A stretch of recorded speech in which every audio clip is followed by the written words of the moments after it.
Assalamualaikum warahmatullahi wabarakatuh.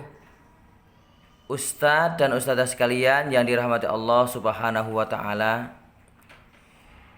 Di dalam suatu lembaga yang paling utama itu adalah SDM, sumber daya manusia. Kalau di lembaga kita ya guru-guru itu, para guru. Nah, sebagus apapun suatu lembaga, semewah apapun suatu lembaga, kalau SDM-nya tidak baik, maka berangsur-angsur lembaga itu akan rusak seiring waktu dan akan mengalami kemunduran. Namun sebaliknya, apabila suatu lembaga itu sangat-sangat biasa, ketika SDM-nya itu bagus, sesederhana pun tempat itu akan bisa menjadikan lembaga itu maju. Oleh karena itu, di majelis Quran ini kita mari bersama-sama untuk senantiasa meningkatkan SDM. Untuk apa kita tingkatkan SDM kita? Semuanya sebenarnya juga untuk kita bersama. Semakin bagus SDM seseorang, maka semakin bagus di dalam mengajar, memanage, dan menjalankan suatu lembaga. Jangan sampai dalam suatu lembaga itu ada beberapa orang yang misalnya dikatakan pinter, yang lainnya pokoknya melu, tetapi melunya itu melu yang tidak sesuai dengan arahan-arahan yang ditentukan. Sehingga menyebabkan tersendatnya sebuah proses perkembangan kualitas dalam suatu lembaga. Saya mengajak ustadz dan ustadzah semuanya, lembaga kita ini lembaga yang sudah mulai punya nama, dikenal masyarakat. Bagaimana lembaga kita ini dipercaya oleh masyarakat dan hasil dari orang yang belajar ini benar-benar bisa dipertanggungjawabkan oleh kita, baik pertanggungjawaban di dunia, hasilnya bagus dan orang-orang sangat puas dengan pelayanan kita, dan pertanggungjawaban kita di akhirat kelak. Salah satu cara kita untuk menjadikan SDM kita ini bagus adalah kita meningkatkan pembelajaran khusus untuk guru ini ditingkatkan, termasuk kegiatan tahsin setiap hari Kamis jam 1:30. Ini salah satu cara kita untuk meningkatkan kualitas kita terhadap lembaga kita dan sekaligus menjadi pelayan kita untuk masyarakat. Mari ustadz dan ustadzah sekalian, kita jangan cukup dengan apa yang kita punya saat ini. Walaupun kita ini sudah sering kali mendengar, bahkan 1000 kali kita mendengar, tetap yang namanya ilmu itu kita dengarkan, kita masukkan dalam hati. Kalau sudah pernah mendengar, tetap masukkan dalam hati. Apa artinya kita 1000 kali mendengar tetapi tidak bisa mewujudkan kepada teman-teman kita atau menyampaikan kepada teman-teman kita?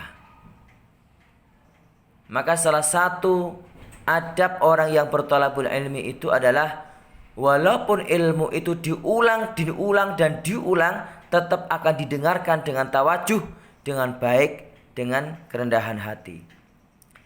Karena dengan mendengarkan ini, hati seseorang akan menguat magnetnya, yang nanti juga akan berdampak kepada peserta didiknya atau santri-santrinya. Maka kita harus sungguh-sungguh di dalam menuntut ilmu ini. Jangan aras-arasan.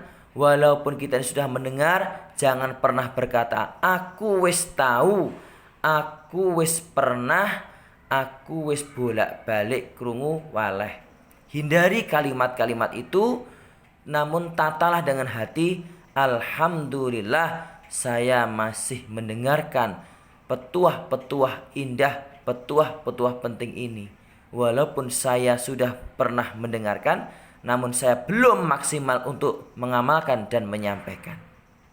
Inilah Ustadz dan Ustadzah sekalian, mari kita bersama-sama SDM kita kuatkan. Jangan cukup merasa puas dengan yang kita punya saat ini, tetapi kita terus belajar dan belajar meningkatkan kualitas kita masing-masing. Oleh karena itu, mari kita bersama-sama saling menguatkan, saling menyadari betapa pentingnya pendidikan dalam kehidupan ini. Maka kualitas kita semakin bagus, yang akan datang akan semakin dipercaya oleh masyarakat. Ketika kita sudah dipercaya oleh masyarakat dan kita akan mempunyai peluang besar, ilmu yang kita punya akan berdampak yang besar, yaitu kita akan mendapatkan pahala yang besar pula. Namun sebaliknya, kalau kita ini sudah puas begitu saja dengan apa yang kita punya, sehingga kita bermalas-malasan untuk meningkatkan potensi diri kita, meningkatkan SDM diri kita, maka lambat laun kita akan ditinggal oleh teman-teman kita ditinggal oleh saudara-saudara kita, dan saudara-saudara kita akan mencari teman-teman yang baik, yang bisa diajak maju, yang bisa diajak mengembangkan lembaga di mana mereka berada. Maka SDM ini berlaku untuk semuanya. Di lembaga manapun, di perusahaan manapun, SDM ini sangat dibutuhkan dan sangat diistimewakan, sangat-sangat diprioritaskan. Mari kita bersama-sama untuk mengikuti tahsin ini dengan sungguh-sungguh. Kita ajak teman-teman kita. Kalau ada teman-teman kita yang lemah, takut, merasa belum bisa, kita beri motivasi. Karena semua itu perlu proses. Dan ketika seorang guru kemampuannya tidak sesuai dengan yang diharapkan, kemudian mereka ini mengajar dan hasilnya kurang bagus, dampak dari itu yang dirugikan adalah siswa dan melebarnya kepada banyak faktor. Bapak Ibu, Ustadz dan Ustadz sekalian, sekiranya cukup ini dulu yang perlu saya sampaikan. Semoga Ustadz dan Ustadzah senantiasa menguatkan semangatnya di dalam meningkatkan SDM. Ayo belajar terus. Karena kita akan meninggalkan ilmu. Kita akan meninggalkan ilmu ini dengan sebanyak-banyaknya. Demikian, terima kasih. Wassalamualaikum warahmatullahi wabarakatuh.